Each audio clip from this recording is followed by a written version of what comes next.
Yo soy Lina Ojeda, soy directora de vinculación del Colegio de la Frontera Norte y me han pedido que les modere y presente esta segunda parte del seminario. Así que bienvenidos y para no hacer más preámbulos, solo quiero recordarles un poco la dinámica, no sé si es la que venían teniendo, pero se me informa que era más o menos 20-25 minutos de exposición. Entre más se tarden, menos tiempo tenemos para preguntas, lo cual es muy enriquecedor y sin mayores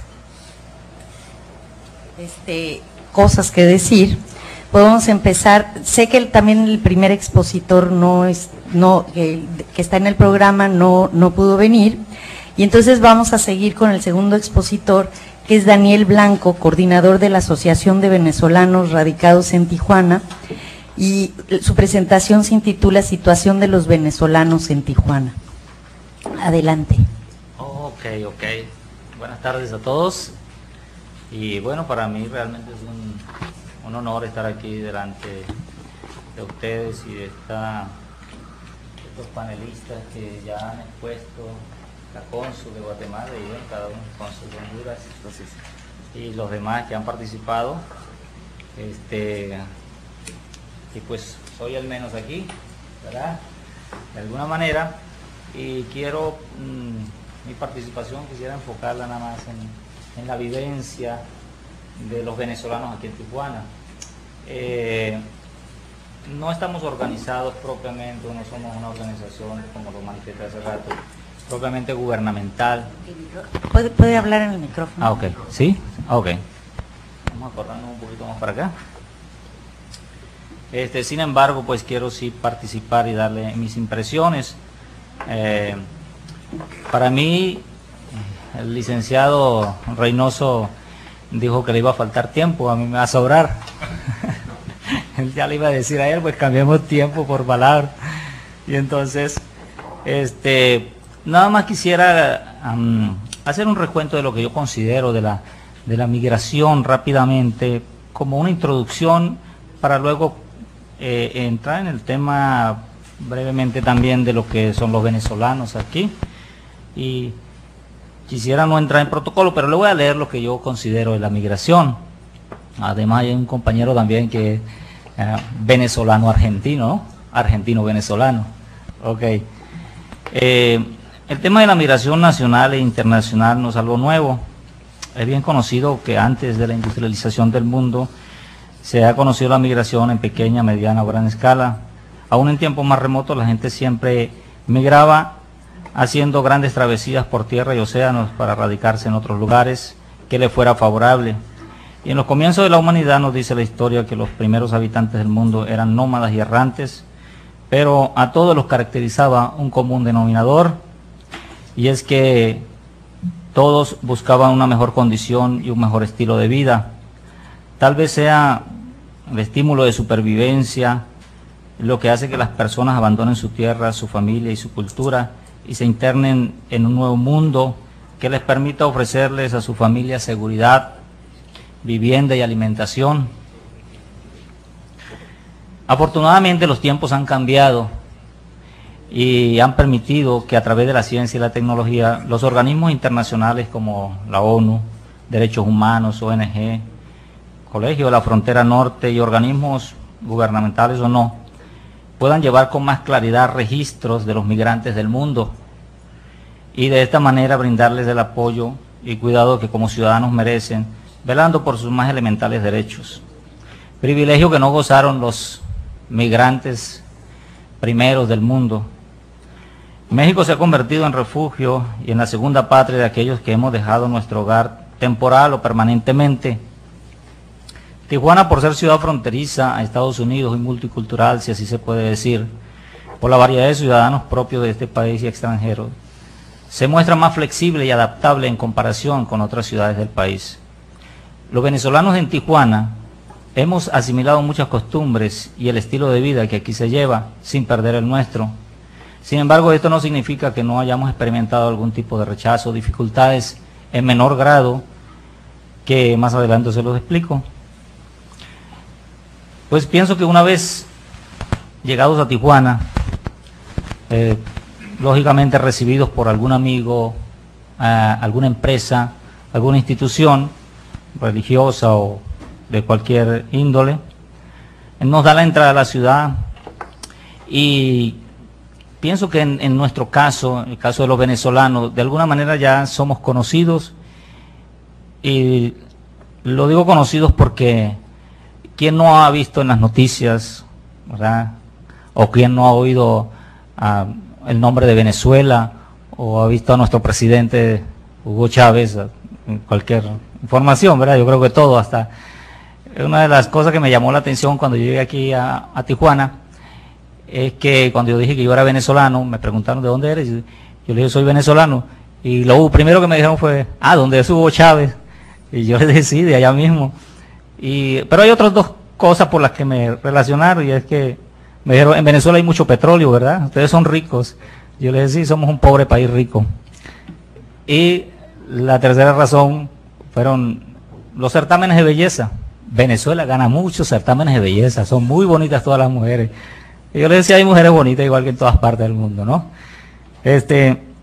Y son de las tres cosas por las que nos han identificado, o por lo menos en mi experiencia. Pero quiero explicarles brevemente las condiciones de vida de nosotros los venezolanos aquí. En cuanto a vivienda, fíjese que no he encontrado mayor dificultad para nosotros, como extranjeros, radicarnos y establecernos en un sitio. Pienso que al igual que todo ciudadano mexicano, los requisitos son los mismos para nosotros. De alguna manera pienso que nosotros gozamos de un privilegio por ser sudamericanos y de un país que en un tiempo fue país rico y fue país muy renombrado. Y pues esa imagen se quedó entre pienso que toda América, todos los países latinoamericanos, se quedó esa buena imagen de lo que era Venezuela. No quiero decir que no lo es, pues sí, mi país sigue siendo para mí lo más hermoso que hay, ¿no? Al igual que para los mexicanos. Los mexicanos, su país, lógicamente. Entonces no tenemos tanto problema para integrarnos aquí. Y en cuanto a la vivienda, pues si un amigo nos recibe en su casa, allí convivimos con él un tiempo, tomamos un departamento en renta, una casa, y no hay ningún problema, los requisitos son los mismos, y pues no tenemos mayores problemas. Un área específica donde nosotros los venezolanos nos radiquemos, tampoco la tenemos. Pienso que algunas culturas o algunas colonias de extranjeros aquí sí la tienen. En el caso de la comunidad china, sí he notado que generalmente se ubican en ciertas áreas, conviven mucho, ¿verdad? He podido pasar por algunas partes donde sí casi todos los departamentos vive ciudadanos de China, y así nosotros no, nosotros estamos esparcidos donde el bolsillo nos alcance, ¿verdad? Eso va de acuerdo al estatus y la condición económica en la que estemos. Podemos ubicarnos en zonas mejores o en zonas más, digamos, de pocos recursos. Entonces no tenemos un sitio específico para ubicarnos. Sí tenemos algo muy particular, y creo que particular de todos los extranjeros, que es que buscan la socialidad, buscan el congregarse, el convivir, el no perder las raíces, no perder la costumbre, no perder el sentimiento de patria. Y normalmente nos estamos reuniendo, el grupo de venezolanos que estamos aquí, nos reunimos, compartimos la comida, nos reímos, la música, todo lo que sea autóctono de nuestra patria, de nuestra tierra, pues allí lo recuperamos y salimos con nuevas fuerzas para sentirnos venezolanos otra vez. Creo que eso lo hacen en su mayoría, el cónsul también lo está explicando de los hondureños, y creo que es algo natural, pues, que sale de cada persona extranjera aquí. Para el trabajo, la mayoría de los venezolanos aquí han venido por razones digamos, profesionistas, ¿no? Contratados por alguna empresa desde Venezuela, los han contactado, o profesores universitarios, este tipo de canal por la que se han venido aquí los venezolanos. Están los otros que son normal, comerciantes, o algunos son religiosos, y pues también tienen sus medios para llegar, pero en lo general son profesionistas y artistas, especialmente músicos, los que están habitando aquí en Tijuana, y pues hay una buena fuente de empleo en este caso para este tipo de personas. El fenómeno de la migración venezolana es nuevo realmente. Nunca tuvimos la necesidad de salir de nuestro país, y el que salió iba a Miami, regresaba, o a Europa y regresaba, y Venezuela era una tierra muy muy productiva, y en su tiempo fuimos lo que es Estados Unidos hoy. Fuimos esa mina de oro para toda Sudamérica e inclusive Europa, porque Venezuela y estaba leyendo en el estudio aquí, en los reportes de los estudios del COLEF, que sí hay una gran cantidad, una presencia europea en Venezuela, y una presencia de todo lo que es Sudamérica especialmente. Todos los sudamericanos emigraron a Venezuela. Entonces el venezolano no tenía la necesidad de salir, hasta que nos dimos cuenta que la situación no era tan buena, después que bueno, se viene abajo pues la economía, y ya el petróleo no es suficiente, y entonces la cosa empieza a tornarse un poquito difícil para los venezolanos. Es cuando, por instinto, y vuelvo a repito, por instinto de supervivencia, todos buscamos un mejor estilo de vida, y de esa manera decimos, vamos a salvar a nuestra familia. No puedo morirme con los brazos cruzados viendo a mi familia pasar necesidad, sino que busca algo mejor, ¿verdad? Y sí, en ese sentido de la parte laboral, ¿cómo nos movemos en el sentido de las parejas aquí? Era una de las preguntas que me hacía el doctor Tito una vez, en un momento me preguntó, y pues fíjate que es variable, ¿no? El que viene solo se encuentra una mexicana aquí, ¿verdad? Viene solo y se va acompañado.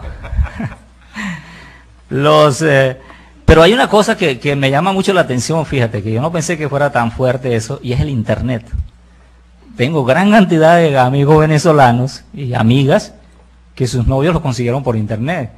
Y si fue una mujer, él le mandó el dinero, el pasaje, para que se viniera, y aquí está, pues la conoció por internet, le dijo que era un galán, que era lo más bello que había en el mundo, y bueno, ella creyó, y aquí está, pues se dio cuenta que no era así, pero ya se había montado el avión, ¿no? Igualmente hay muchas muchachas aquí que conocieron a sus esposos por el internet.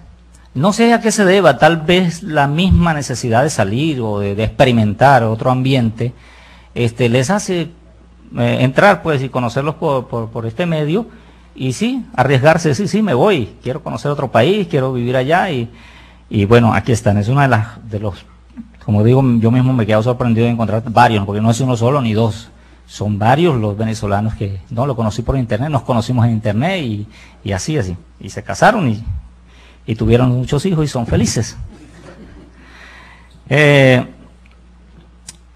Para entrar rápidamente en eso en cuanto a lo básico, ¿no?, de la integración de alguna manera, ¿no? Y problemas.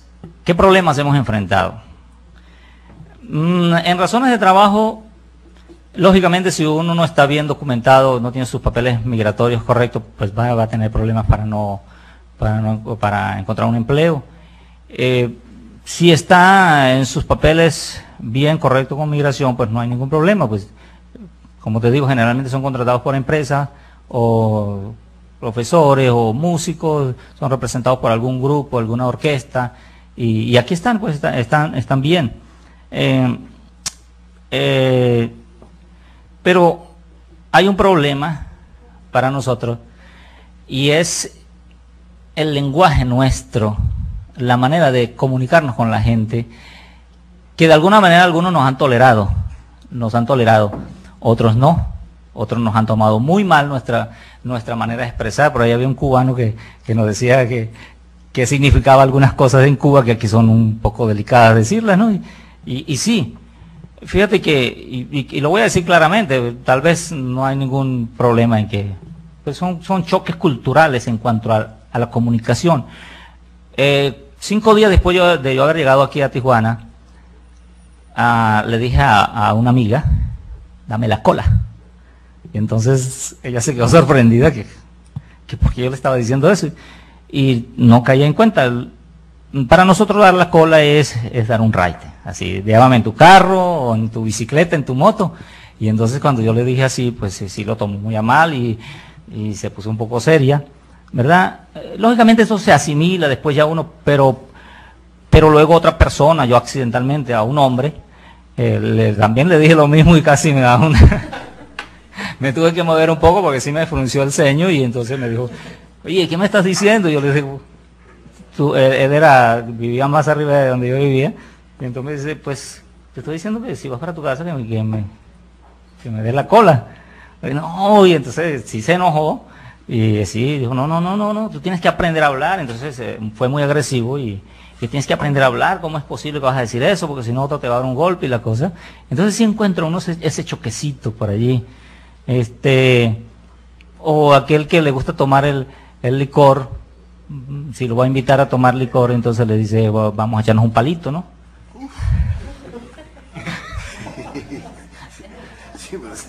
Así que si un venezolano los invita a tomar, no lo vayan a tomar a mal ustedes, le está diciendo que vaya a tomar aguardiente.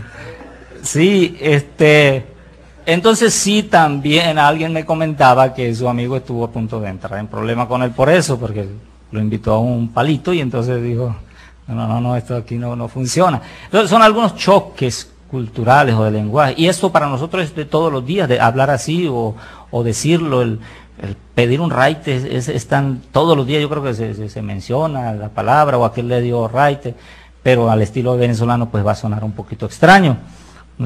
Si se llegan a encontrar con venezolanos, sean un poquito tolerantes, se los agradezco en verdad. Ahora, los aportes que nosotros como venezolanos damos a la ciudad de Tijuana, pues pienso que es la parte más que todo de la parte profesionista, ¿no? De alguna manera, pues Tijuana no instruyó a estos profesionistas, no gastó en ellos, sin embargo, pues ellos vienen a colaborar de alguna manera aquí, ¿no? A contribuir, y algunos lo han hecho normalmente sin cobrar ni nada de esto. En el caso de los músicos, hoy iba a venir un amigo que es músico, de hecho estaba firmando una carta, no sé, con la alcaldía o, bueno, trabajar con TV Azteca para hacer un grupo de niños y todas estas cosas. Él es músico y pues estaba dando su aporte a la ciudad en ese sentido, pues dando lo que sabe. Esa es su profesión, ser músico, pero esto lo estaban haciendo sin cobro ni nada más algo voluntario. Y en cuanto a la visión de futuro, pues si quisiéramos, el licenciado de migración no está, pues hay algo que no sé, a mí me ha parecido un poquito como exagerado cuando una persona tiene su situación legal y su actividad lucrativa y por alguna razón tiene que cambiarse, ¿verdad? Supongamos le llegó el tiempo de prorrogar su FM3 y ya son 1,904 pesos. Y luego, si en ese momento quiere cambiar de actividad lucrativa, es una cantidad también algo parecida, 1,600 pesos.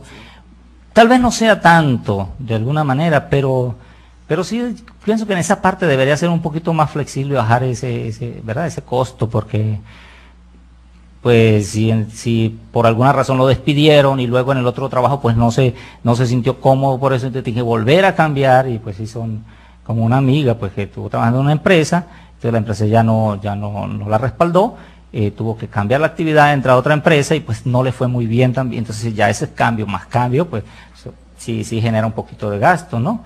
Entonces no sé el migración qué podría hacer en esos casos pues que son muy pocos pero que sí se presentan, ¿verdad?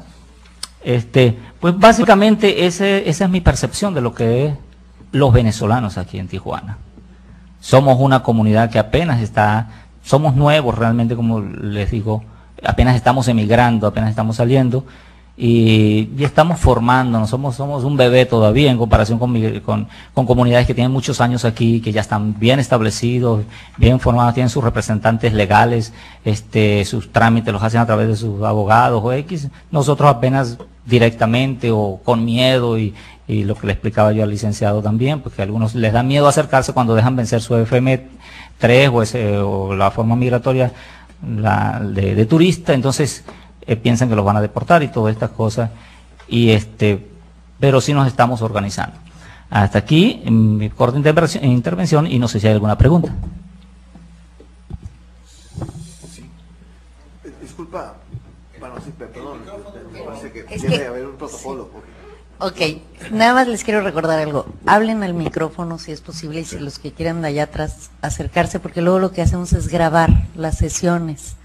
Y si no hablan al micrófono queda... De acuerdo. Gracias.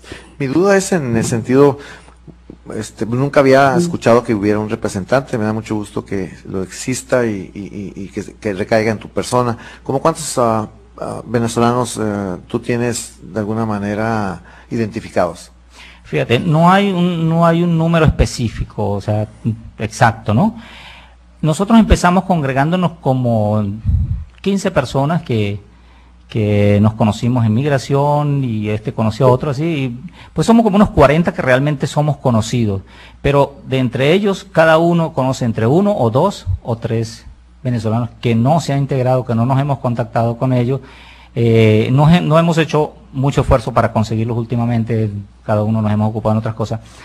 No sé, un aproximado sería unos 150 tal vez. ¿Alguna otra pregunta? Adelante. Mucho gusto. Ok, vamos a anotarla. Varios comentarios rapiditos, ¿no? Creo que estoy de acuerdo contigo en la cosa del lenguaje. Cada vez que yo estudio aquí, cada vez que voy de vacaciones, me preguntan qué es lo que más me hace falta. Bueno, probablemente el clima, ¿verdad? Pero definitivamente lo que más me hace falta es poder hablar en mi lenguaje sin tener que estar haciendo aclaratorias, ¿no? Entonces yo creo que sí es bien difícil en el proceso de adaptación del venezolano aquí a Tijuana, porque vas al Oxxo y mira, una caja de cigarros, una caja de Marlboro. ¿Qué?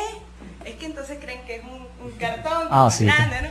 Entonces, no tengo para pagarlo, si no me lo llevaría, pero aceptaría el error. Y cosas como esas con el lenguaje es bien difícil, y creo que a veces incluso como mujer puede ser incluso un poquito más tenso a veces, ¿no? Por interpretaciones que se dan en este contexto cultural. Igual que tú, o sea, creo que es una cosa que tú llegas aquí, de donde eres, de Venezuela, además que nos confunden con cualquiera, o sea, te pueden decir que eres argentino, te pueden decir que eres de cualquier parte, hasta que llegan, yo siempre los pongo a adivinar, hasta que llegan a que es Venezuela, y siempre, bueno, Venezuela, ¿sabes? Petróleo, mujeres, o yo creo que primero mujeres antes que petróleo, pues generalmente los taxistas no piensan mucho de petróleo, pero generalmente sí mujeres, ¿no? Te lo dicen. Y los mecánicos rápido. también. No, de verdad te lo dicen muy rápido, sí, que ganan los concursos de belleza.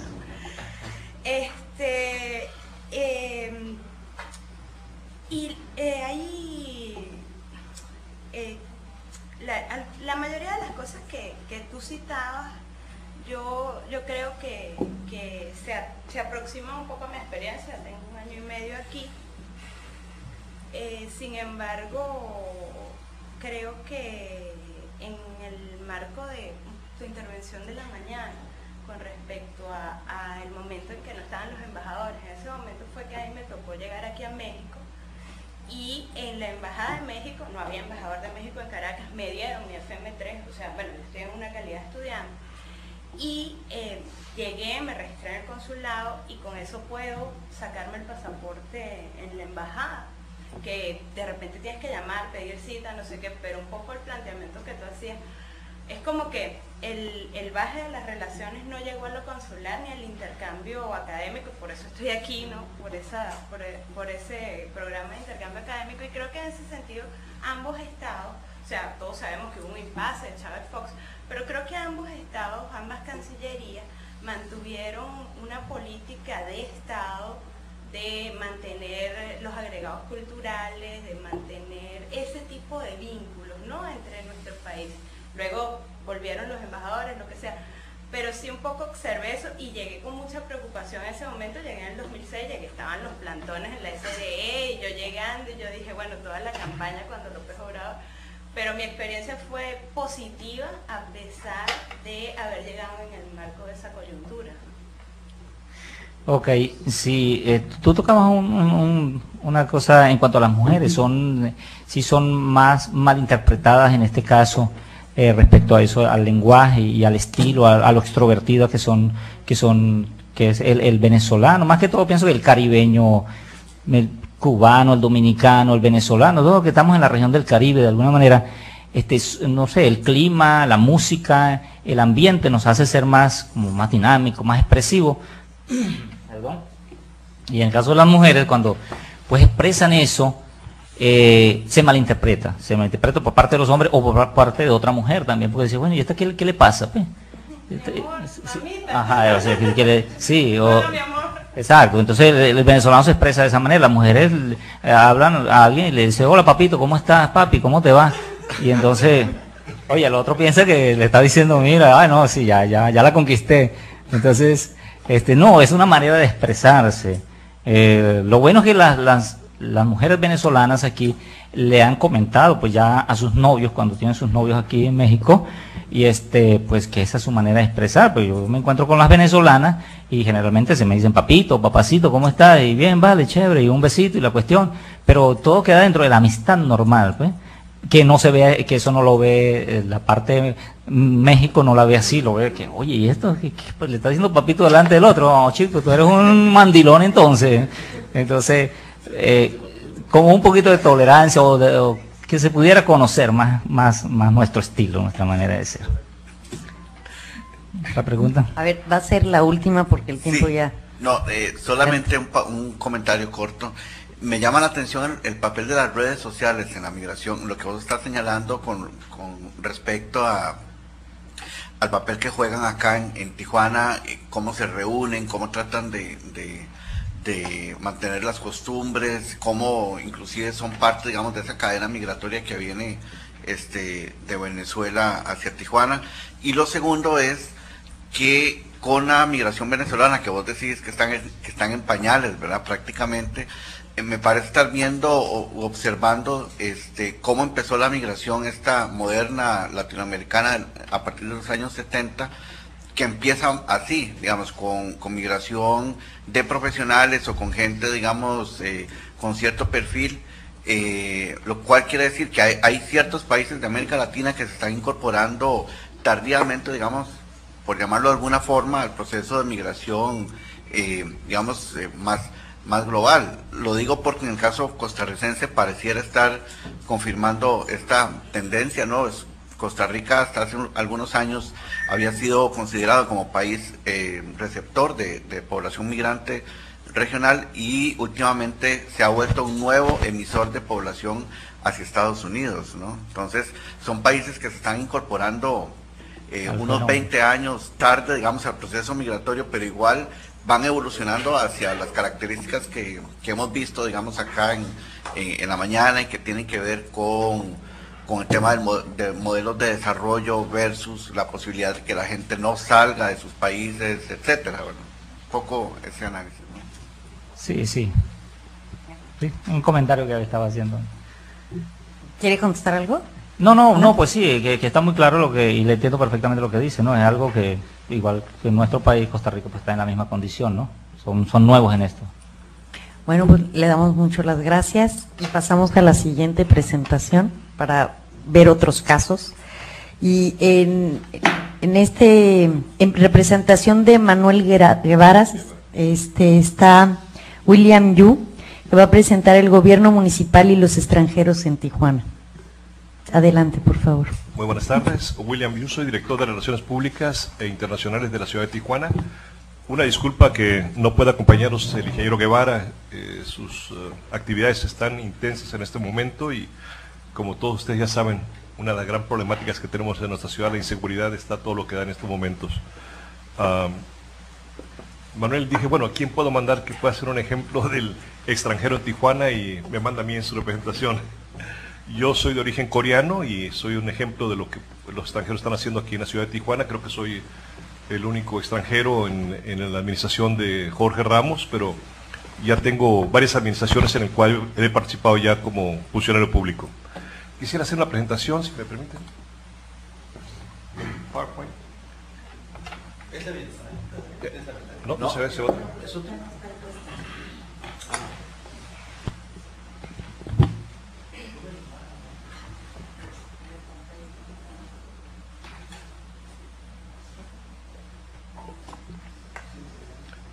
Por cierto, no sé si les platicó el licenciado Reynoso el día de hoy en la mañana.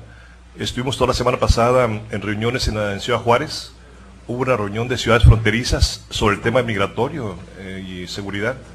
Y él participó y tuve la oportunidad de estar también ahí, muy interesantes. Y todas coinciden con la misma problemática. Nuevamente, la alianza de Tijuana, la comunidad extranjera en Tijuana y su relación con el gobierno municipal.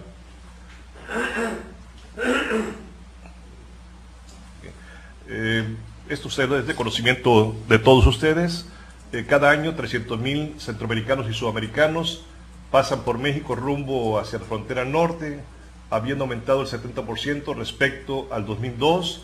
Muchas de estas personas no podrán cruzar a Estados Unidos, engrosando entonces el grupo de extranjeros apostados en una ciudad de la frontera mexicana como es Tijuana.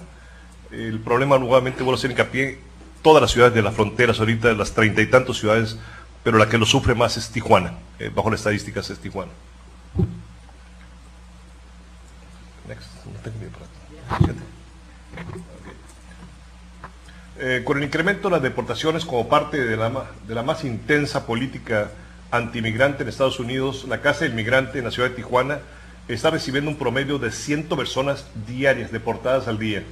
Algunas de estas deportaciones posiblemente son centroamericanos, de entre los cuales algunos se quedarán a vivir en Tijuana. Aquí les muestro a ustedes unas cifras demográficas de las regiones. Yo les llamo regiones por el caso de la ciudad de San Diego, Tijuana, es una región. Lo mismo que nos afecta, nos hemos dado cuenta que es a las dos ciudades nos afecta igualmente. Y se dan cuenta ustedes que la situación demográfica de la ciudad de San Diego, Tijuana, es la mayor, con más de 5 millones de habitantes. Y fue demostrado aún, nuevamente vuelvo a hacer hincapié en la reunión que tuvimos la semana pasada en Ciudad Juárez, es exactamente estas las estadísticas que demuestran cómo se encuentra la situación. Proyectos emblemáticos del Plan Municipal de Desarrollo 2008-2010 con impacto en el desarrollo de la comunidad extranjera en Tijuana. La agilización de los cruces fronterizos. Este es un tema, curiosamente, hubieron varias mesas de trabajo y una de las mesas de trabajo, que era la de asuntos internacionales, es el tema que coincidentemente va en desarrollo económico, va en migración, va en el tema de asuntos internacionales, el cruces fronterizos. En las horas de espera de cruces fronterizos hay una gran pérdida de recursos económicos, gran pérdidas en cuanto a empleos en Estados Unidos y viceversa. Y esas estadísticas no son estadísticas necesariamente aquí de la ciudad de Tijuana, son estadísticas que ustedes las pueden ver a través de SANDAG. SANDAG es la Asociación de Gobiernos del Condado de San Diego, en el que participan 18 ciudades fronterizas del condado. Y ahí nos demuestra más o menos la pérdida que tenemos de dinero tentativa que se hace por esas largas colas que tenemos aquí en la frontera. Y esas esperas aquí en la ciudad de Tijuana son de 1 hora y media a 3 horas, y ustedes las han vivido. Estamos tratando a través de los medios que tenemos a nuestro alcance y que estamos teniendo éxito realmente, porque ya tenemos, no sé si ha sido el conocimiento suyo, es autorizado por GSA, que es el General Service Administration, que son los que construyen los puentes, que construyen los edificios federales. Ya tiene una autorización arriba de $100 millones para poder hacer la modificación en lo que llamamos el Chaparral o Virginia Street Crossing. Se va a hacer ya la modificación, ya están listos ellos para comenzar. Falta nuestra parte mexicana para poder presentar ese proyecto. Se están presentando en el mercado, que entren apostadores que quieran entrarle a este proyecto de hacer un desfogue, de cruzar la línea por el lado. No sé si ustedes conozcan dónde está el Chaparral. Disculpen, el Chaparral es una sección donde anteriormente se hacía el cruce fronterizo de mercancías, que queda pegado a la garita de San Isidro. toda esa sección que está ahí, que se llama Chaparral, y por el lado americano se conoce como Virginia Street, esa zona va a ser habilitada para cruce fronterizo, y van a aumentar aún más los carriles de cruces, y van a modernizar toda esa área. El problema es por el lado mexicano, cómo vamos a desahogar, antes que se nos convierta eso en un embudo.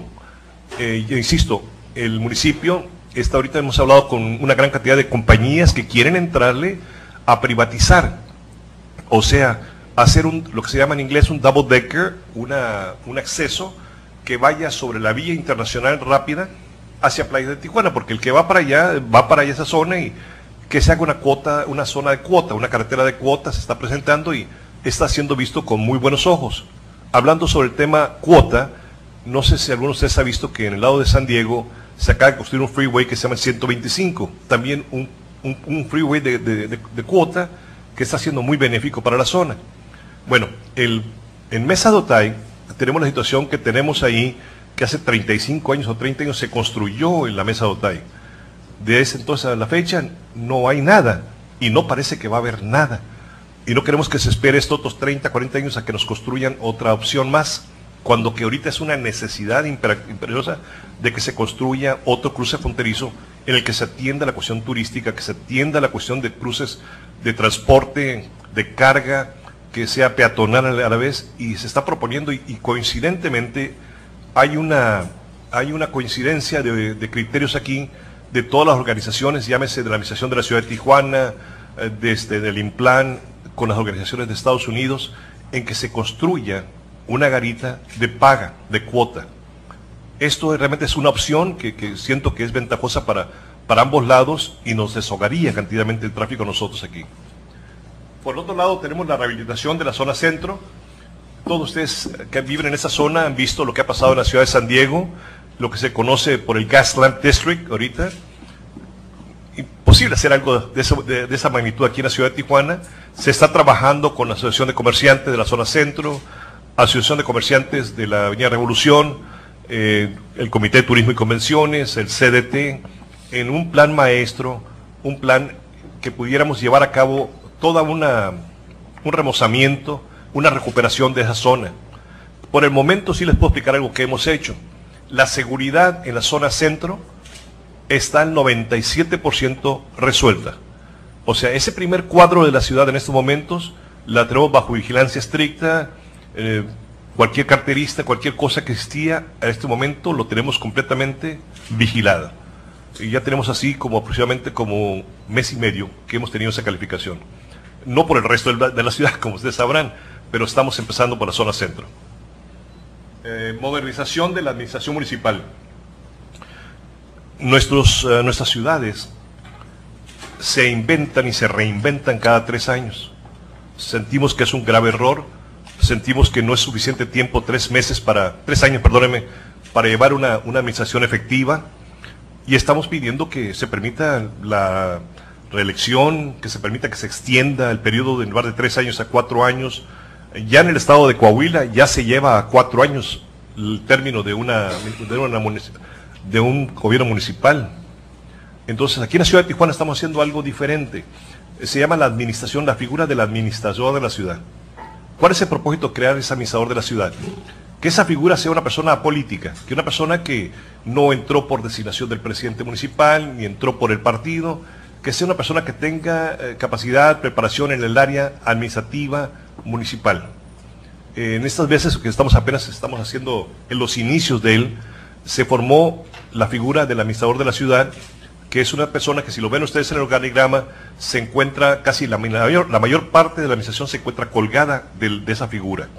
En este caso, en esta vez, fue designado por el presidente municipal, no pasó por el proceso que debería pasar, y es lo que se busca, que esa persona, esa posición, pasa un presidente municipal y puede ser reelecto. Si hace un buen trabajo, los regidores se encargarán de reelegirlo, si no, se cambiaría. Pero es una situación que es imperiosa, porque ustedes no se imaginan lo que se gasta en reinventar el gobierno cada 3 años. Un gasto tremendo. Hasta de pintar vehículos, de cambiar papelería, de cambiar colores, cambiar una serie de tonterías que se evitarían si esa figura fuera respaldada y se le diera lo que corresponde, lo que le corresponde realmente como autoridad.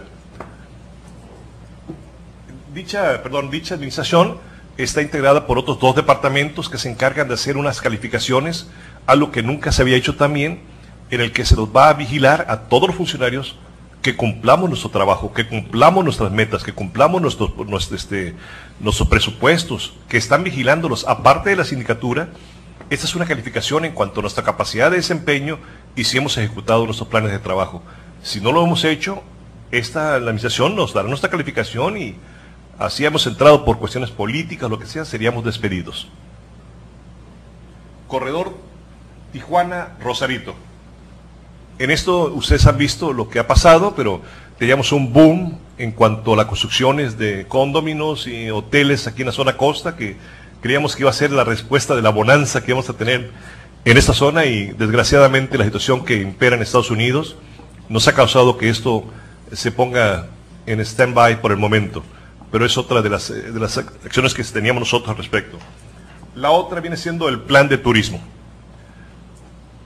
Aquí quisiéramos resaltar algo en este plan de turismo.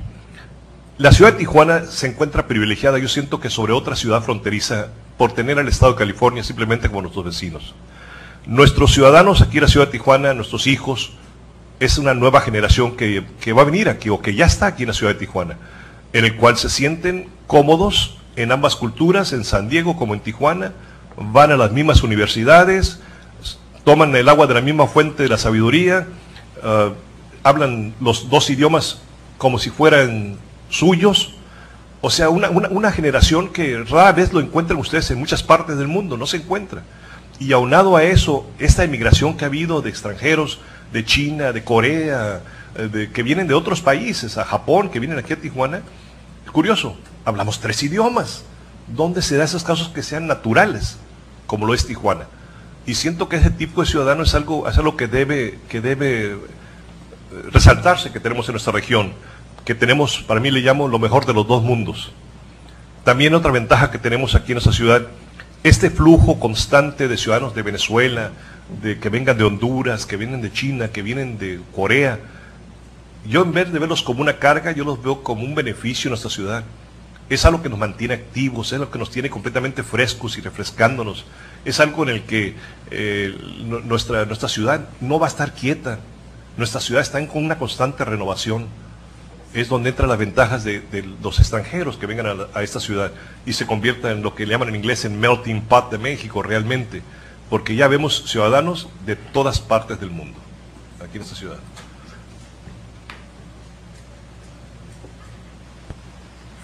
Las áreas de oportunidades para la integración de la comunidad extranjera en la economía de Tijuana, pues la industria, a través de la industria maquiladora, que a pesar de lo que ustedes escuchan y tienen ustedes sus estadísticas aquí en el colegio, yo sigo viendo gran cantidad de empresas que vienen a Tijuana y se arriesgan a venir aquí a invertir, a pesar de los problemas de seguridad. Yo veo que empresas que vienen y dicen, veo esto, pero yo veo una oportunidad, no veo un problema. Y en las partes, en los países donde vivimos, también hay estos problemas de inseguridad. No solo no es algo sui generis de la ciudad de Tijuana, es de todo el mundo. Han venido últimamente los inversionistas de Chicago. Dicen, Chicago éramos peor que Tijuana, pero aquí vemos oportunidades.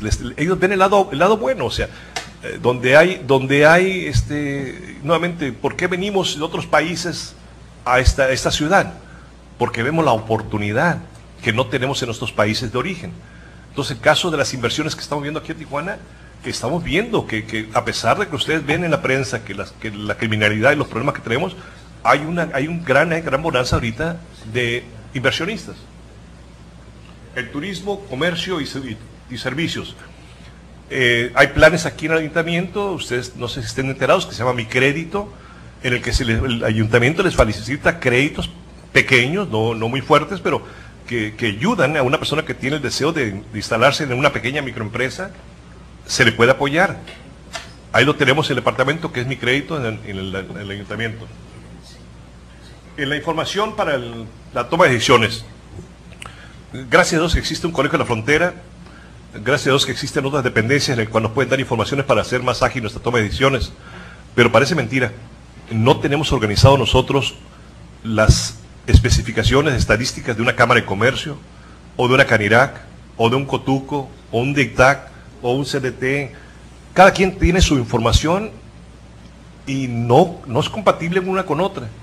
La idea aquí es, a través del CEDETI, que es la Secretaría de Desarrollo de la Ciudad de Tijuana, que agarremos toda esa información y la mezclemos y saquemos la real, y que esto nos sirva de herramienta para poder crecer de una manera organizada, de una manera informada, que es lo que requerimos. Los empleos, emprendedores y proyectos productivos locales. Empresas, el comercio.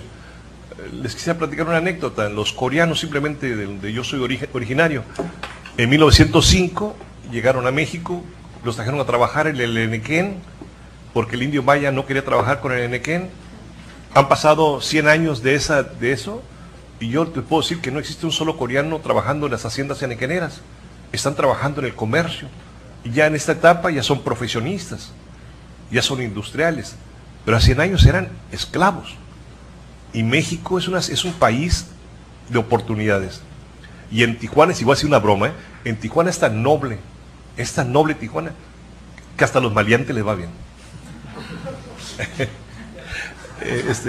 Nuevamente, en grosso modo es algo.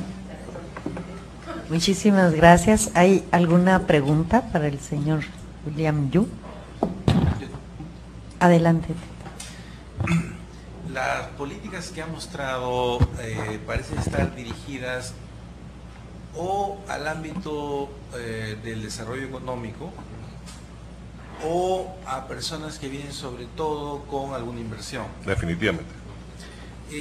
Mi pregunta es, ¿el municipio tiene algún tipo de política para los individuos que no vengan asociados a alguna inversión, como por ejemplo los migrantes que se quedan a vivir en Tijuana simplemente porque no tuvieron opción y vinieron de otro país sin dinero en la bolsa?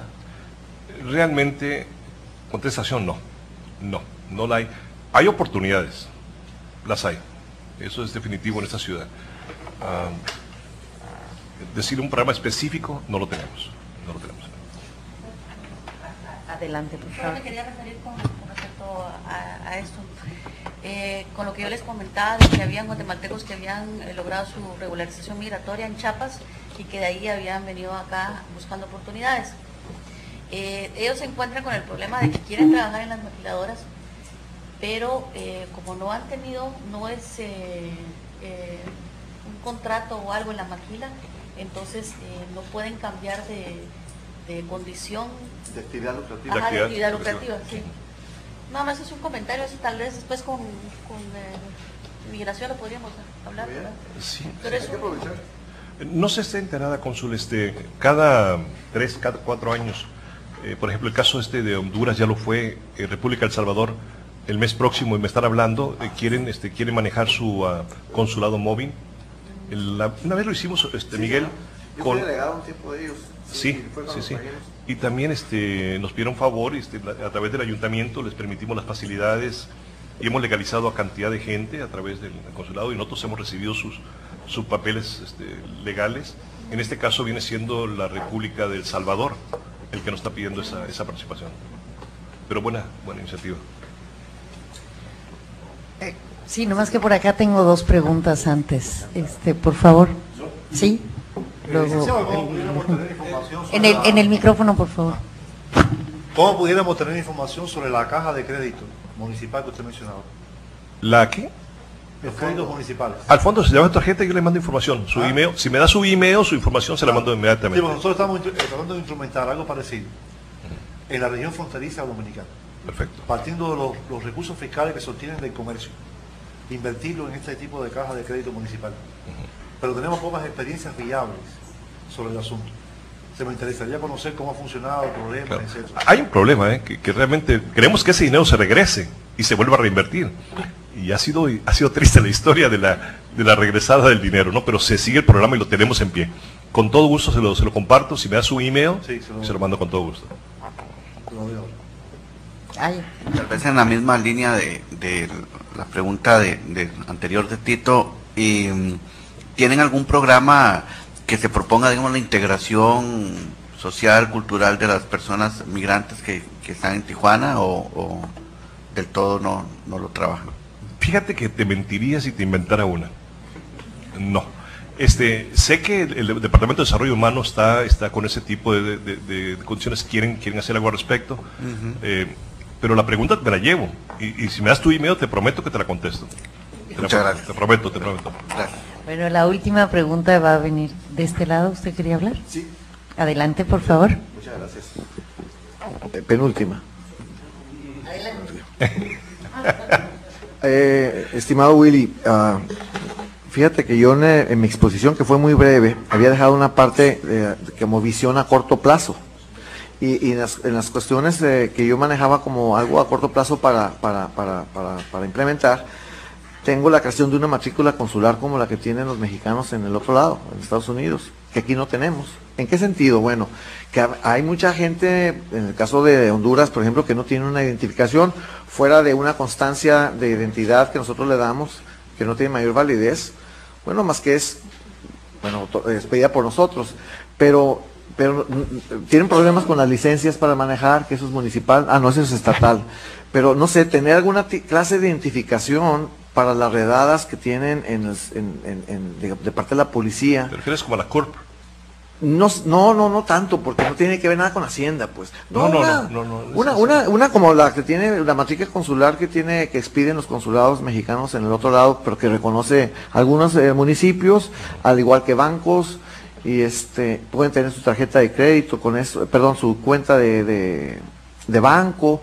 Mira, en general la tendencia de los migrantes ha sido de documentarse, pero en el en lo que, por ejemplo, se levanta ahorita una cuestión de programa migratorio que está por implementarse nuevamente, ahorita como que está en stand-by, pues no tenemos que ofrecerles, ¿no?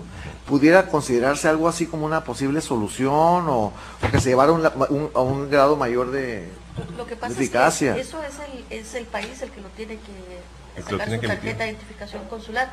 En el caso de Guatemala nosotros tenemos la... Sí, pero ese no te sirve de nada en Tijuana, pues. A eso Y yo me quiero- refiero aquí a eso en quiero Tijuana. llegar. Nosotros tenemos también una tarjeta de identificación consular como la que tienen en Estados Unidos ustedes, pero no... Es que creo que hay algo de legalidad en esto, Miguel. Bueno, la única legalidad que yo encontré cuando se implementó en Estados Unidos con México fue de solamente haberla propuesto y luego que hubo municipios que tienen la facultad de aceptarlos por un lado, otros negarlos y creo que, bueno, Nuevamente, perdónenle ser tan neófito en esto, pero desconozco, Miguel, pero tú sabes que yo estoy con ustedes en esto. Sí, señor, con el me cuerpo. consta. Inclusive Sí. yo soy la persona que sí, coordino sí. con el cuerpo consulares. Sí, señor. Pero desconozco. Bueno, nada más fue un comentario, quizás luego lo pudiéramos retomar. Quizás como una propuesta sí, tuya sí, sí. y lo podemos ver ahí. Nunca la había escuchado. Bien, gracias. Perfecto. Aquí me insisten en hacer una última pregunta, espero que sea breve. Sí, no, es una pregunta, un poco un comentario sobre la línea de Tito de Guillermo. Eso me parece muy interesante porque estamos en una ciudad que está creciendo económicamente, ha sido creciendo en los últimos años, entonces no ha tenido gran conflictos sobre el tema de los migrantes, ¿no? Pero al mismo tiempo, ahora no me acuerdo exactamente la cifra, pero me parece que usted habló de 1.200 personas repatriadas cada día, algo de ese tipo, la cifra no me acuerdo exactamente. No, 120. No me acuerdo, es una cifra, 120, que es una cifra importante de todas maneras. Y una parte de estos repatriados, como ustedes decían, se quedan acá, y los repatriados no son la gente inversionistas o... Entonces, el asunto de unas políticas locales hacia la población de menor recursos me parece que se está presentando. Al mismo tiempo se están presentando, no quiero exagerar, pero un multiculturalismo un poco, ¿no? Los venezolanos, los hondureños, se está formando, ¿no? Grupos que se identifican, que se arraigan en sus propios territorios. Entonces, el asunto de anticipar lo que puede ser un problema, un conflicto en el futuro, que todavía no se está presentando de manera fuerte, me parece que se está levantando. Y como el tema de nuestro pequeño observatorio es justamente las políticas locales, usted dice, no tenemos, lo ha dicho 2 veces, no tenemos herramientas. Esto me parece exactamente el lugar, aunque sea un lugar donde todavía no hay conflictos importantes, pero sería bueno anticipar lo que pueden ser y que empiezan a aparecer como cosas. Esto me parece muy interesante. Me envía un mail, por favor. ¿Qué le puedo contestar? No, era un comentario. Le dije que era un mail. Yo, como soy el eje de toda la cosa, tengo que comentar algo, ¿no? Porque si no, porque estoy aquí. Por eso lo dejé hablar. No. Bueno, muchísimas gracias. Ahora vamos a pasar con la presentación de Tito Alegría, que es sobre los inmigrantes en Tijuana. Adelante.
No aparece nada más arriba.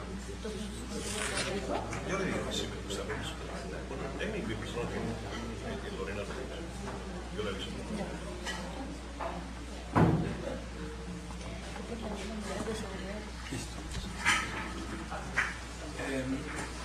Yo les voy a presentar algunos resultados de investigación de un proyecto anterior y un poquito de lo que estamos haciendo ahora con el observatorio en el caso de Tijuana.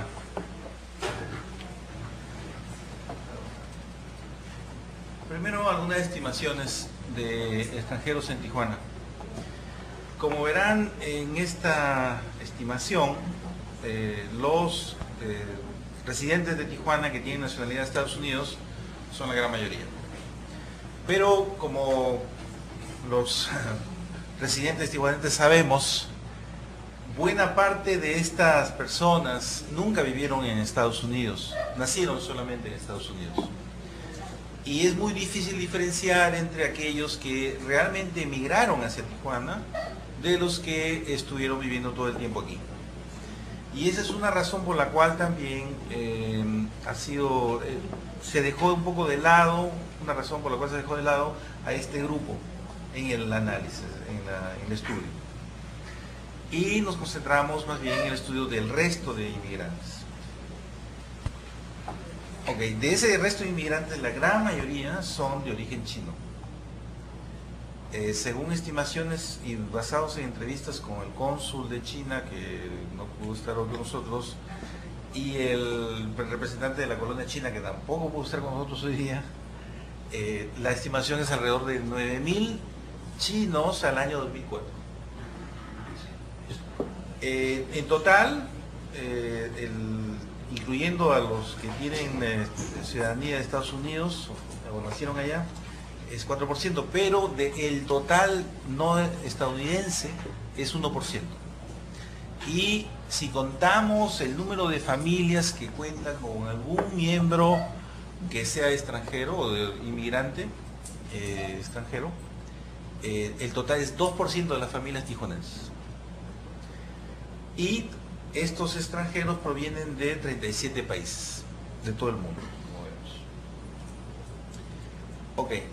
Sobre la percepción local que se tiene aquí sobre los inmigrantes. Bueno, aquí presento tres aspectos relacionados con esta percepción. Uno es la construcción social del otro. Y de las entrevistas y de las notas periodísticas se puede concluir de que los inmigrantes no constituyen un agente social diferenciado y no tienen tampoco una imagen específica diferenciada. Es decir, no hay extranjero. Cuando uno entrevista a personas que incluso tienen que ver con asuntos extranjeros como los funcionarios públicos, uno pregunta ¿cuáles son los extranjeros aquí? Y dicen los gringos o los americanos. No dicen chinos, no dicen guatemaltecos, a pesar de que hay 250 restaurantes chinos en Tijuana, nada más en Tijuana. Por otro lado, los inmigrantes extranjeros no tienen una imagen relacionada con crimen o desorden social. Es más, no tienen, como le decía, no tienen imagen alguna, ni buena ni mala, no hay imagen. No son un sujeto, simbólicamente hablando, no son un sujeto social. Ahora, con respecto al uso del espacio urbano, los inmigrantes no están concentrados en barrios específicos, no hay segregación espacial. Y además, los inmigrantes como grupo no usan los espacios públicos para celebraciones nacionales, religiosas, etcétera. Lo que sí ocurre en otras ciudades de América Latina, ¿no? Como por ejemplo en Bolivia, o por ejemplo en Santiago de Chile, o en Argentina, donde un día al año descendientes de todos los países del mundo, bueno, de muchos países del mundo, salen en una marcha, un desfile con música, con su ropa tradicional de su país, y terminan en un parque en el barrio de La Boca, y donde hay comida y baile, etc. Es un día de celebración de la diversidad de lo extranjero en Buenos Aires. Bueno, eso no existe aquí, bueno, eso lo organiza el municipio, pero aquí ni siquiera hechos espontáneos de los extranjeros tampoco existen. Lo único que se pudo detectar es que la anterior cónsul de Guatemala le pidió al alcalde en aquella época, que era el señor González, que le permitiera hacer celebraciones nacionales en el parque que está al lado del consulado, y le pusieron Parque Guatemala. Esa es la única relación que ha habido entre representación de extranjeros aquí con la autoridad local. Y finalmente, la integración, tampoco se pudo detectar conflictos de integración de los extranjeros. Ok, ¿y por qué ocurre de esta manera la praxis de vida, es decir, de los extranjeros, es decir, que no tienen problemas de integración? Entonces voy a dar una interpretación de por qué. En cuatro aspectos. El primero, creo, y no soy el único que cree esto, en la literatura hay muchas referencias sobre esto, creo que hay un tamaño de la inmigración límite que permite un salto de dispersión a formar grupos. Pasado cierto límite de habitantes, quizá proporción de habitantes en la ciudad, hay la posibilidad de construir mercados étnicos, por ejemplo. Es decir, aquí la yuca sudamericana o centroamericana no tiene suficiente mercado, apenas está empezando a tener mercado para que un solo supermercado en la ciudad la venda. Entonces todavía no se puede hablar de un mercado étnico, pero ya la detecté dónde está, ya estoy comprando yuca ahí. Hay dos. Excelente. Bueno, eso depende de un tamaño de consumo. El tamaño mínimo para construir un mercado de productos, etc. Pero también un tamaño mínimo para construir cierta comunidad religiosa, si hay un componente religioso importante en la cultura de la gente que viene para acá. Pero también para construir una comunidad de intereses, sea por ejemplo para hacer una afirmación de la celebración nacional, o simplemente para tener un espacio de confianza donde la gente pueda hacer cosas, incluso negocios particulares. Es decir, la confianza, como ya se sabe, es un caldo de cultivo poderoso para disminuir los costos de transacción, que permite que se organicen redes que hacen que las cosas fluyan en cualquier sentido, en sentido comercial, en navegación, en sentido cultural, etc. Bueno, para construir un espacio de confianza también se necesita un cierta cantidad mínima de personas, donde haya un reconocimiento en el otro sobre ciertos modos de hacer y construir gestos, etcétera, que impliquen esta confianza. Bueno, eso no existe, me parece, todavía en Tijuana. Ok, eso fue el tamaño. Segundo, es la similitud de la diversidad que traen los migrantes con la diversidad en la sociedad local. Tijuana es una sociedad de inmigrantes mexicanos y la sociedad mexicana es muy diversa. No solo diversa en el sentido de que cada región trae sus propias costumbres, etcétera, sino que en cada región mexicana la mezcla étnica y racial que hubo a lo largo de la historia, desde la llegada de los españoles y antes, fue muy particular. Digamos, la mezcla cultural y racial del norte es muy diferente a la mezcla que hay en el centro, en la meseta central mexicana. Y eso es justamente el origen de esta diversidad actual que hay en México y que permite que en Tijuana lo mexicano sea muchos Méxicos que conviven un barrio detrás de otro, o incluso en el propio barrio.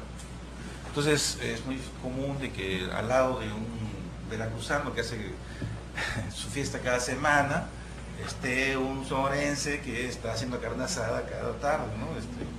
Y finalmente van a de algún modo interactuar y van a conocerse mutuamente. Pero son muy diferentes las costumbres de un sonorense que de un veracruzano. Esa diversidad es equivalente o es más o menos similar a la diversidad que existe en toda América Latina, por ejemplo, en cada país. Entonces, los inmigrantes cuando llegan aquí encuentran más o menos un nicho cultural o un nicho social, por supuesto, según nivel de ingreso, donde insertarse con cierta facilidad. Y claro, el idioma común es un buen aceite para que esto fluya con facilidad, la inserción. Pero aquí lo fundamental es esta diversidad local, que es como un espejo de la diversidad de los grupos de inmigrantes que llegan a la ciudad y que permite que haya un espacio para cada inmigrante. Y de ahí la integración. Otro aspecto es la similitud de la exclusión social, es decir, en Tijuana, aunque crezca mucho económicamente, 7% anual, la maquila ha crecido en los últimos 10, 12 años, por ejemplo, hay una exclusión social porque hay muchas personas que ganan muy poco salario y tienen que tener condiciones de habitabilidad, vivienda, etcétera, agua de drenaje, etcétera, no completa, digamos urbanización no completa, no tienen 20 y tantos, 21 o 22% de la población no tiene agua corriente, o no tenía hace unos años, pocos años. Muchas personas viven en casas precarias, con piso de material precario, techo de material precario, etcétera. Lo cual habla justamente de este bajo nivel de ingreso que tiene la población. Bueno, hay mucho inmigrante que llega con también muy pocos recursos económicos y muy poco capital social,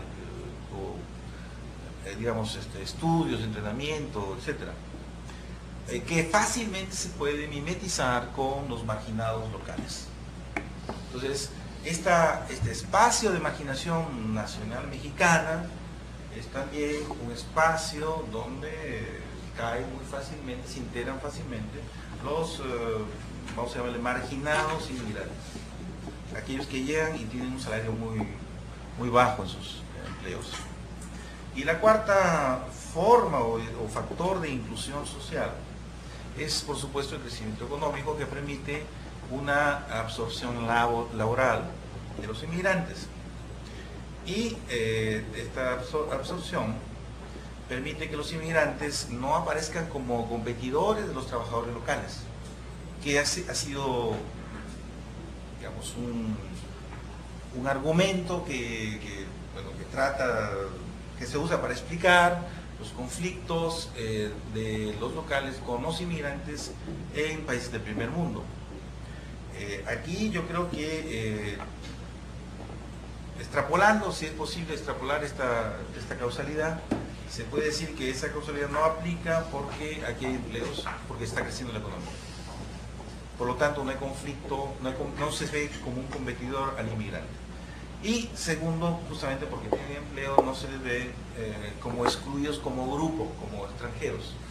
Están excluidos socialmente como cualquier otro mexicano, pero no como un grupo en particular de extranjeros. Ok. La política nacional, ya un poco lo vimos en la mañana, voy a ir rápidamente con esto, aplicada y diseñada por el gobierno federal, las cámaras, etcétera, federales, tiene una visión relacionada con seguridad nacional en vez de derechos humanos, tiene regulaciones muy fuertes, como lo hablamos en la mañana, con cárcel de 6 años a veces, pero que no se aplica, en palabras del delegado, porque hay una visión humanista, y yo le creo a él personalmente, pero creo que en general tiene que ver también con que sería un desastre económico para el gobierno federal. Empezaron un juicio contra cada inmigrante que no cumplió la regulación, porque tenía que pagar a un abogado por cada inmigrante, por cada grupito de inmigrantes, todos los días del año. Y, por supuesto, ampliar el sistema legal mexicano, no sé a cuántos cientos o miles de jueces más, para que estuvieran atendiendo todos estos casos. Y, por supuesto, agrandar las cárceles, o etcétera, sí, cárceles de cada ciudad, para, cárceles federales además, para que los sentenciados fueran ahí a purgar 6 años de cárcel. Sería un desastre económico para el gobierno. Entonces, no van a aplicar la ley. Y felizmente que la Constitución les da la potestad de no aplicar la ley. Así se ahorra una lanita. Derechos ciudadanos. Las leyes nacionales en México, ya saben, no permiten participar en elecciones, tampoco pueden ser candidatos. En otras partes del mundo, a los extranjeros les permiten, después de 2 años de residencia en la ciudad, votar por alcalde. Aquí no se permite.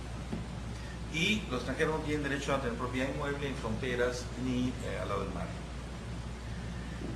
Y finalmente, una parte muy positiva de la nueva política de inmigración, digamos, a partir del año 2000, fue el programa de regularización, que paradójicamente no lo han utilizado muchos extranjeros en Tijuana. En general. En general, no.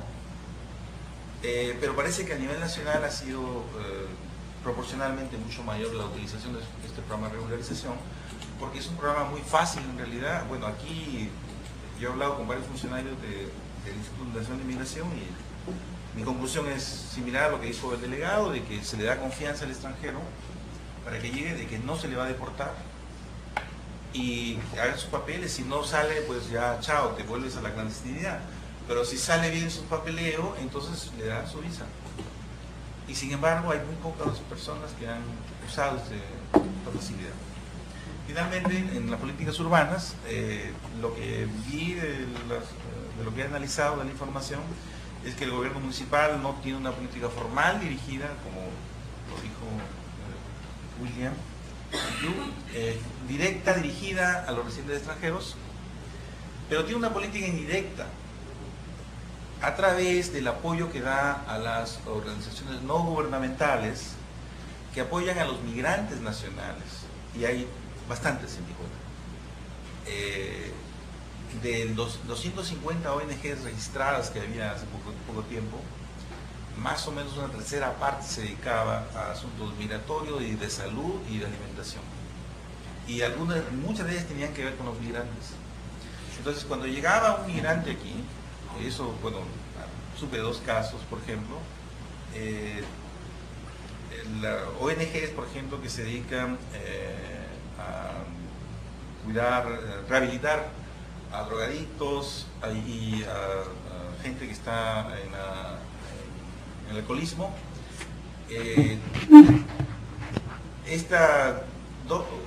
Una ONG que tiene 2 locales, en los 2 locales de esta ONG tenían siempre extranjeros, y sobre todo centroamericanos, que los habían encontrado en la calle cerca del cruce fronterizo, y en combinación con el señor Bustamante, que ahora es secretario de Salud, cuando estaba aquí en la Secretaría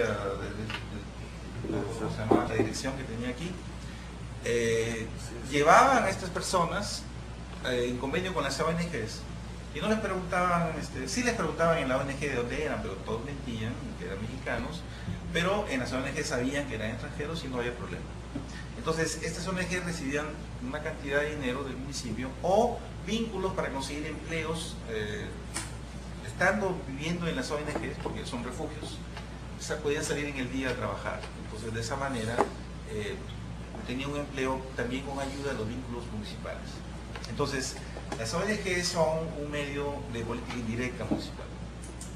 Y de la política informal también hubo casos que yo pude ver en las entrevistas. Algunos funcionarios públicos locales ayudan, por ejemplo, en el DIF, no le voy a decir quién fue, pero que ayudaban a extranjeros, porque llegaban ese día, salían de la central camionera después de haber sido asaltados, sin papeles, con hambre, y sabían que existía el DIF municipal, llegaban al DIF municipal y les daban atención médica, también a primeros auxilios, comida, y les permitían regresar por una segunda comida durante el día.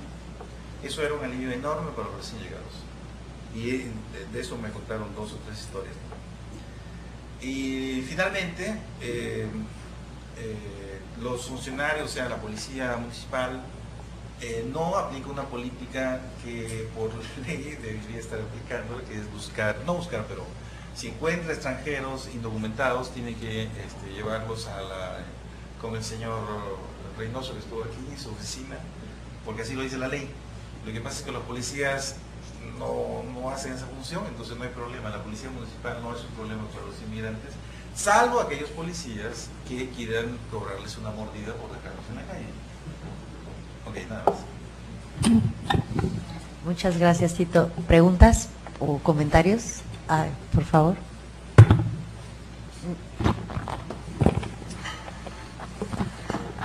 Tito, yo tengo una pregunta. Que cuando vi tu presentación pensé un poco en la situación en São Paulo, en Brasil. ¿Es posible de decir un poco lo mismo sobre São Paulo, que los inmigrantes, no hay una cuestión específica de los inmigrantes en relación a los problemas sociales que hay en la ciudad? Es decir, que los inmigrantes pobres se mezclan con los pobres y con la informalidad en la misma ciudad. Pero si miramos con un poco más de cuidado, percebemos que no es posible para nosotros de tratar de los inmigrantes como un grupo, los inmigrantes.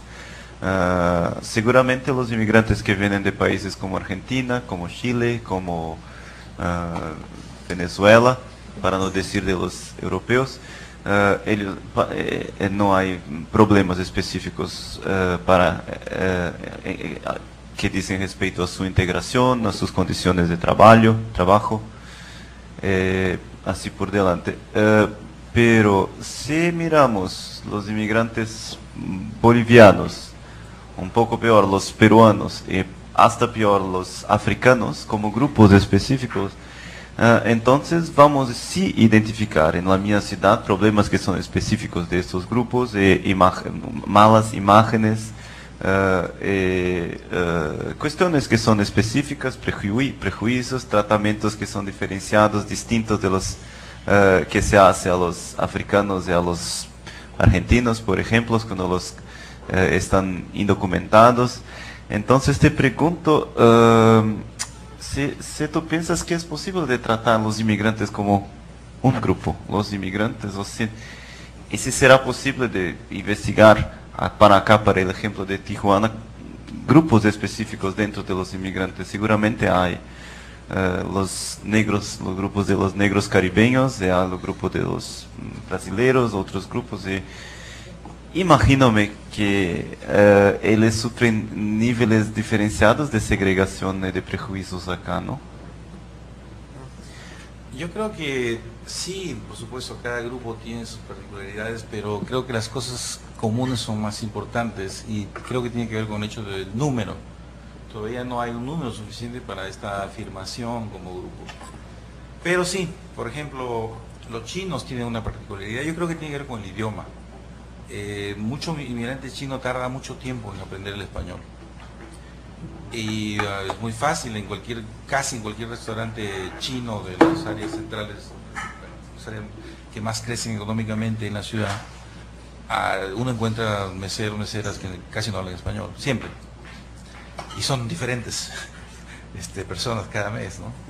Entonces, creo que eso es un aspecto, el aspecto del lenguaje. Yo creo que las personas que no hablan el español van a estar mucho más concentrados dentro de su comunidad, pues, con menos capacidad de integración en la ciudad, hasta que puedan aprender el español o aprendan bien el inglés y se vayan a San Diego, que es una razón por la cual muchos chinos vienen para acá. Entonces yo creo que sí hay particularidades, pero creo que no hay suficiente tamaño de inmigración como para poder, no sé, averiguarlo primero y hacer una definición, especificación, ¿no? En qué consisten estas particularidades.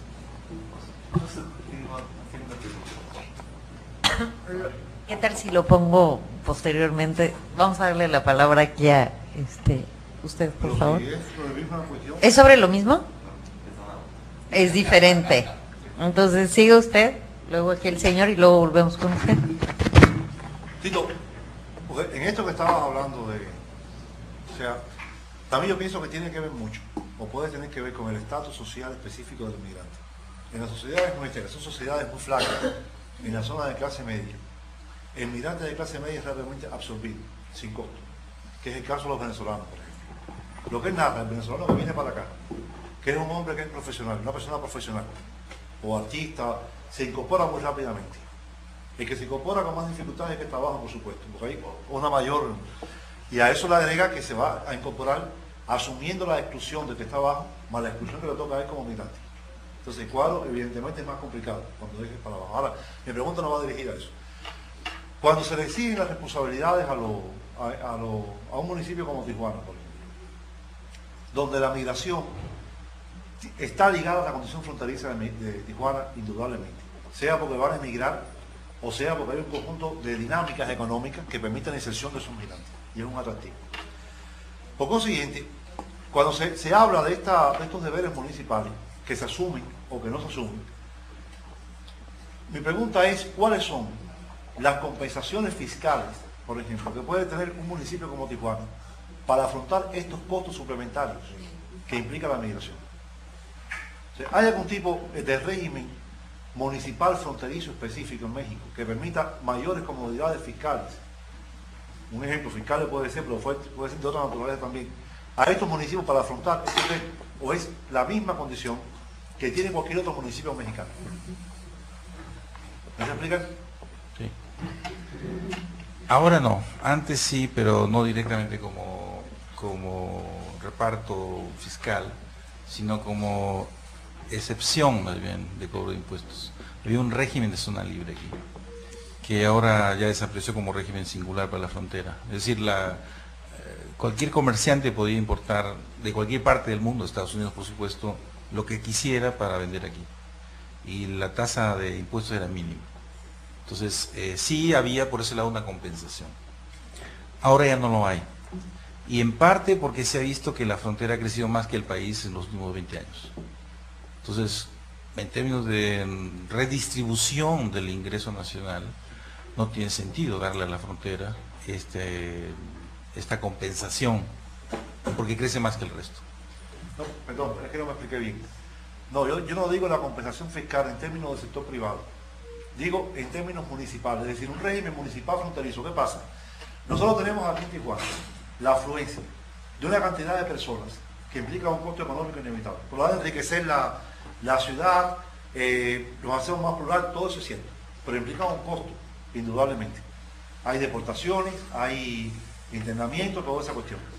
¿Cuáles son las compensaciones fiscales que puede tener el gobierno local para afrontar esto con mayor éxito? O si el régimen municipal es el mismo. Aquí, por ejemplo, en Oaxaca. Es lo que estoy preguntando. Okay. El municipio no gasta en asuntos migratorios. Es la federación quien lo gasta. Y la federación tiene más personal en las fronteras, porque son cruces fronterizos. Y tiene más personal para Beta, que es un brazo, digamos, del gobierno, para cuidar a los migrantes. Tiene más personal en casi todas las áreas sobre referidas a migración. Entonces, de algún modo sí, hay un mayor gasto en los municipios fronterizos, no el gobierno municipal, sino en los municipios fronterizos, con temas migratorios.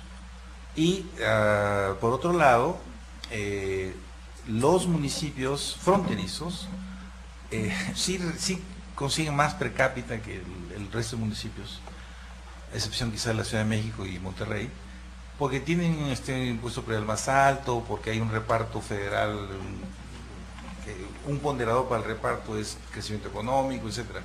Sí, de algún modo hay, pero no con el nombre de compensación por migración, sino con el nombre de por crecimiento económico, etcétera. Ya nomás va a haber 2 preguntas más, regresamos con usted porque él ya no quiere y luego ahí al fondo quería, bueno, una tercera y ya. Usted. Este es un poco una pregunta para nosotros, para todos. Tu análisis está bastante enfocada en la perspectiva de integración y voy a utilizar el ejemplo que tú has utilizado de los chinos que tienen más dificultades de integración por las cuestiones del lenguaje. Es una hipótesis. Y voy a decir un poco lo que yo veo en São Paulo. La mi ciudad, São Paulo, es una ciudad que es hecha por inmigrantes y por todo el siglo XX la perspectiva, el sentido de los inmigrantes fue un sentido de integración. Es decir que hace mucho sentido investigar la historia de los inmigrantes mientras las perspectivas de integración. Pero lo que veo de la inmigración más reciente, desde los 80 o 90, es que la idea de integración es una herramienta insuficiente para investigar lo que se pasa. Voy a dar algunos ejemplos. Uno de los ejemplos es de la comunidad china que crece visiblemente en São Paulo hace 7 o 8 años por lo menos. Pero ellos no tienen una perspectiva de integración, es una perspectiva de no integración, porque cuanto menos integrados están en la comunidad local, más integrados están en la comunidad china global, sus negocios, sus profesiones dependen de estas redes que son globales, que no son locales. Un poco lo mismo se pasa con los coreanos. Y hasta más raro con los judíos, vemos desde los 80 progresivamente una estrategia de ortodoxización. Vemos más judíos ortodoxos, son brasileños hasta 2 o 3 generaciones, pero atravesan un proceso de inmigración dentro de su propio país, también con esta perspectiva. Esta es una análisis muy pragmática, ¿ok? Pero una perspectiva de superidentificación con una comunidad tan restrita, tan chica, para permitir una integración con una comunidad judía ortodoxa global que les permite acceso a otras redes, otras posibilidades. Este es un proceso de digamos así, podemos decir desintegración que veo. Hasta más complejo, hay una migración reciente de libaneses que tienen mucha plata, van a vender jeans en São Paulo y son extremadamente dedicados al proselitismo islámico. Es decir que ellos no están interesados en un proceso de integración, quieren quedarse no integrados a la sociedad brasileira como un todo, como trabajan para desintegrar los otros, los brasileños, e integrarlos en otras redes. Es decir que pienso que para nosotros todos las herramientas que están demasiado focadas en la idea de que los inmigrantes quieren se integrar o que la integración es algo natural y si no se integran hay algo que los impide de se integrar, pero pienso que hoy en día existen muchos otros elementos que van contra la integración y son cosas voluntarias, son elementos de identificación, son estrategias de las propias comunidades. A mí me parece muy interesante tu comentario y estaba pensando que quizá la globalización ha acelerado un proceso de una identidad transnacional, pero yo creo que es un poco más viejo. Las identidades religiosas, por ejemplo, son un poco más viejas, ¿no? Pero sí, definitivamente es más notorio. Ahora, casi cualquier gran ciudad, o sea, hay rasgos, ahí se notan personas con este tipo de simbolismos de identidad transnacional. Y me parece interesante el modo en que abordas la aparente dicotomía entre lo local y lo global. Nuevamente, digo ahora en aspecto de la migración, la identidad. Sí, creo que tiene razón que si hay una afirmación de la integración con aspectos o identidad o imaginarios identitarios globales, va a haber una debilidad en la búsqueda o en la estrategia de la integración local. Pero es inevitable el vínculo local. De algún modo tienen que negociar, digerir, construir vínculos, redes, etcétera, locales, que los lleva de algún modo a construir una especie de diálogo simbólico, o como se quiere llamar, que los hace compartir cosas, es decir, rasgo de identidad. Entonces, por lo tanto, sí estoy de acuerdo en que el aspecto global debilita la integración local, pero no la elimina. Yo creo que hay un nivel de integración local necesario, sea por vínculos económicos, sea por las escuelas de los niños, sea por lo que sea. Pero siempre hay este nivel que va a persistir. Y eso ata a la gente al lugar. Necesariamente ata a la gente al lugar. Y construye, reconstruye esta identidad con el lugar. Así lo veo yo, pero me parece interesante lo que está diciendo. Gracias, ahí al fondo. Tito, una cuestión sobre la fuerza de trabajo inmigrante que no me quedó claro. ¿Qué tipo, digamos, de... la fuerza de trabajo es fundamentalmente masculina, femenina, está integrado, digamos, en la maquila, tú dijiste alguna cosa, pero qué tipo, cómo está, digamos, qué condiciones tiene, sus niveles de formación, hay algún... Ok. Eso está en nuestro libro. Ahorita no me acuerdo de los números. No, pero digo, un comentario. En general, mira... Digo, ¿son familias las que migran? ¿Son los hombres solos, después las mujeres?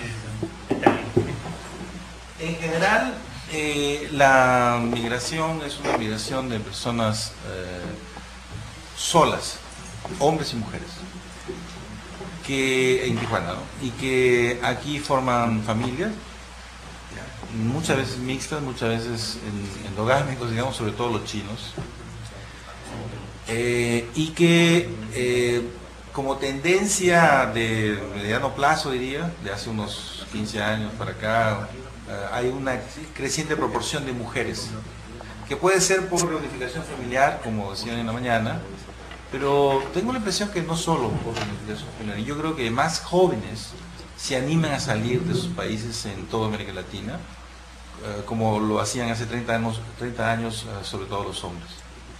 Creo que además es un proceso, parece que es mundial, la feminización de la migración.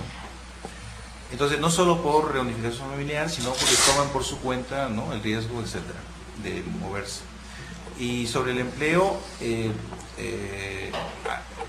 están proporcionalmente, están más concentrados en empleos que son menos duros, según los datos censales. Ahora hay que aclarar que los datos censales probablemente no están expresando un segmento de la población de bajos ingresos, porque se declaran mexicanos o no salen a abrir la puerta cuando viene la persona del censo, etcétera, ¿no? Y el extremo de eso es que en Tijuana, en el censo que yo he estado usando para este análisis, no aparece un solo chino. Por esa razón creo, bueno, el censo te dice algo, pero no te dice toda la pintura, ¿no? Y lo que el censo dice también sobre el empleo es que el ingreso promedio de los, digamos, en cada decil de ingreso, los inmigrantes extranjeros están por encima de los nacionales aquí. Por encima. Es decir, hay más gente con más ingreso extranjeros que locales. Y eso nuevamente tiene que ver, creo yo, con la forma de captar el dato, ¿no? Yo creo que la distribución del ingreso es similar, porque hay por lo que hablé con la cónsul, por ejemplo, de Guatemala y Ecuador, me decía sí que había mucha gente que no declaraba el censo. Temor, eran indocumentados. Entonces, en mi opinión es que se parece mucho su distribución de ingreso a la local, los activos. Y en cambio, en el tipo de empleos parece que sí hay una proporción mayor en empleos de comercio y servicios en vez de maquiladora. El empleo en la maquiladora es un poco más duro. Es el empleo industrial, la línea de producción, etcétera, ¿no? Aunque pagan bien, en términos comparativamente a, por ejemplo, servicios, a igual ocupación, en la maquila se paga un poquito mejor. Sin embargo, el trabajo es más duro y mucha gente lo evita. Si puede evitarlo, mejor está en otro sector. Bueno, de hecho, aquí ya se han publicado trabajos en el colegio sobre esta estrategia de evitar la maquila, ¿no? En cuanto pueden lo evitan. Y los extranjeros parece que lo evitan en mayor proporción que los locales. Por ahí al fondo había otra. No sé si son preguntas o que nos des un poco más de información acerca de algunas de tus reflexiones, sobre todo con respecto al punto en el que hiciste referencia a la similitud de la diversidad entre migrantes y sociedad local. Y entonces, antes habías dicho que no hacen uso de los espacios públicos, para sus fiestas o para mercados, que no están concentrados en barrios segregados. Entonces me preguntaba si se puede hablar de comunidad migrante o son simplemente origen nacional que los está clasificando. Si estos migrantes se autoperciben como comunidad, ¿qué valores los articulan como grupos? Digamos, ¿cómo ellos se articulan en un colectivo? Porque me es bastante difícil imaginar la escena del diálogo. Y vos hiciste referencia a la diversidad social local. Entonces yo digo, esos otros grupos, ¿no?, de migrantes internos, ¿se constituyen también culturalmente diferenciados? ¿Cómo? ¿Cómo se reconocen? ¿Cómo se da esa adhesión identitaria, cultural o como para hacerme una imagen? Porque después de todo el recorrido que nos hicieron ayer de Tijuana, bueno, por supuesto parcial, ¿no?, siendo la primera vez que vengo a Tijuana y no conozco nada más que lo que aprendí ayer.